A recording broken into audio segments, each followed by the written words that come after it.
So it's very difficult to keep the lid on something like this because it is so easy to do. It's sort of a Napster moment. But illegally making guns out of plastic is a lot worse than letting people download music without paying for it.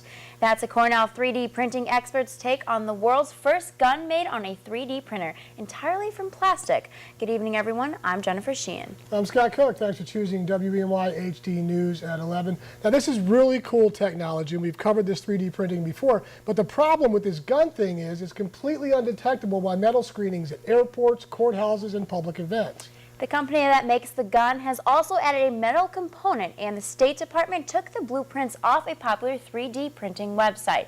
But the question is, who got a hold of those plans before they were taken down? Well, WENY HD's Kelly Meyer checked out the 3D printer and talked to some pioneers in the field. Kelly, it really is an unbelievable machine, isn't it? It really is, Jennifer. And Professor Hod Lipson showed me just how it worked. He also told me about the dangers of such an intelligent machine. What if you could make almost anything with the click of a button? What it looks like. This machine can, and it's changing the face of technology. There are a lot of different 3D printers at Cornell's Creative Machine Lab, from a $500 million industrial machine to a much smaller household printer. They can all make virtually anything, from kidney tissue to chocolate bars. But what if people started using this incredible tool to hurt others? Something like a 3D gun. It's fairly easy to print a working gun.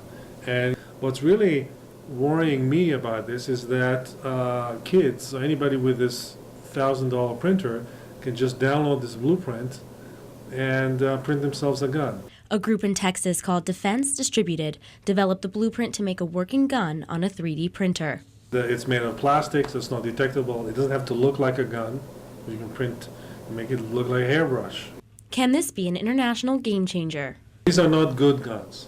These are, and frankly, most terrorist groups have much easier ways to get guns and better guns. So this is not a game changer in any sense that way. It's really more a matter of personal safety. And the thought of printing a working gun scares a lot of people. Just the thought that now people can completely, without even walking into a store and going through some kind of check, can print their own gun. They can go up to a friend with a 3D printer, print me a gun, $100. It's horrifying. I think it's a scary thought to think that someone could print a gun on a 3D printer, and it'll be interesting to see what legislation follows. But Professor Lipson and his colleagues here see a huge upside. Every technology has two sides. I have no doubt that this technology will be used for good far more than you be used for evil. The next question is, what regulations will we put into place to monitor these 3D printed guns, and more importantly, how to keep people safe? Kelly Meyer, WENY HD News.